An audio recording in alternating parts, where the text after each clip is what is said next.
আপনি যখন মসজিদে নববীতে নামাজ পড়বেন, আল্লাহর হাবিব সাল্লাল্লাহু আলাইহি ওয়াসাল্লামের কবর জিয়ারতের জন্য যখন রওনা হবেন, সর্বপ্রথম বাম দিকে পড়বে রাউদাতুম মিন রিয়াদিল জান্নাহ। এই জায়গাটা হলো দুনিয়ার বুকে জান্নাতের বাগান সমূহ থেকে একটা বাগান। আপনি হাঁটতে থাকবেন, হাঁটতে হাঁটতে রাউদাতুম মিন রিয়াদিল জান্নাহ পার হওয়ার পরে বাম দিকে পড়বে বিশ্বনবীর কবর। বিশ্বনবীর কবরের সামনে দাঁড়িয়ে কোনো উম্মত সহ্য করতে পারে নাকি? ধৈর্য ধারণ করতে পারে নাকি? আজীবন যেই নবীর কথা শুনলাম, আজীবন যেই নবীর হাদিস চর্চা করলাম, আজীবন যেই নবীর ভালোবাসা হৃদয়ের মধ্যে ধারণ করলাম, ওই নবী নাকি এই জায়গায় শোয়া, ওই নবী নাকি এখানে শুয়ে আছে, এটা কল্পনা করলে কোনো উম্মত ধৈর্য ধারণ করতে পারে? কলিজাটা ছিঁড়ে খান খান হয়ে যায়, চিৎকার দিয়ে নবীরে ডাক দিতে মনে চায়। কিন্তু আল্লাহ বলেছেন খবরদার, কবরের উপরে এই আয়াতটা লেখা, লা তারফাউ আসওয়াতাকুম ফাওকা সাউতিন নবী। খবরদার, এটা নবীর দরবার, এখানে বড় গলায় চিৎকার চেঁচামেচি করে কোনো আওয়াজ করা যায় না। চিল্লায় বলেন ঠিক কি না? এজন্য আল্লাহ বললেন, লা তারফাউ আসওয়াতাকুম ফাওকা সাউতিন নবী। খবরদার, নবীর কণ্ঠের চাইতে যেন কণ্ঠ উঁচু হয়ে না যায়।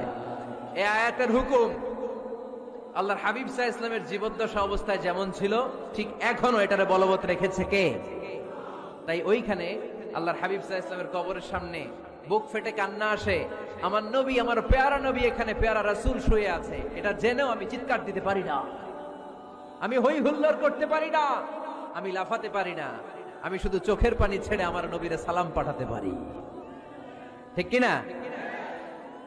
এই আয়াতের হুকুম শুধু নবীর ক্ষেত্রেই প্রযোজ্য নয়, আব্বা আম্মার ক্ষেত্রেও প্রযোজ্য। আব্বা আম্মার সামনে দাঁড়িয়ে বড় গলায় কথা বলা যাবে? উস্তাদ আল আসাতিজা যারা আমাদেরকে শিখিয়েছেন, তাদের সামনে বড় গলায় কথা বলা যাবে না। আধ্যাত্মিক গুরু, ইসলামী আন্দোলনের নেতা, ধর্মীয় নেতা, ওনাদের সামনেও চোখ রাঙিয়ে কথা বলা যাবে না। চিল্লায় বলেন ঠিক কি না? লা তারফাউ আসওয়াতাকুম ফাওকা সাউতিন নবী। আদব নাই সমাজে, আদব নাই, এজন্য এত মহা সমস্যা। তাহলে প্রথম মেসেজ হচ্ছে আল্লাহ আল্লাহর হাবিব যা বলেছেন ওইটাই ফাইনাল, ওইটার উপরে কোনো কথা আছে? দ্বিতীয় মেসেজ হচ্ছে নবীর দরবারে দাঁড়িয়ে বড় গলায় কথা বলা যাবে। 3 নম্বরে আল্লাহ বললেন, ইয়া আইয়ুহাল্লাযীনা আমানু ইন জাআকুম ফাসিকুম বিনাবাইন ফাতাবায়ানু। ও বিশ্বাসীরা, ও ঈমানদার বান্দারা, তোমাদের সামনে যদি কোনো পাপাচারী, কোনো ফাসিক যদি কোনো খবর নিয়ে আসে, খবরটা বিশ্বাস করার আগে যাচাই করে নিও। ফাতাবায়ানু ইয়ানি ফাতাসাব্বাতু আন সিহহাতিল খবর। খবরটা সহি কিনা যাচাই করার দরকার আছে না নাই? ইযা জাআকুম ইন জাআকুম ফাসিকুম বিনাবাইন ফাতাবায়ানু। ফেনীবাসী মনোযোগ দিয়ে শুনেন। ভিডিওটি দেখার জন্য ধন্যবাদ।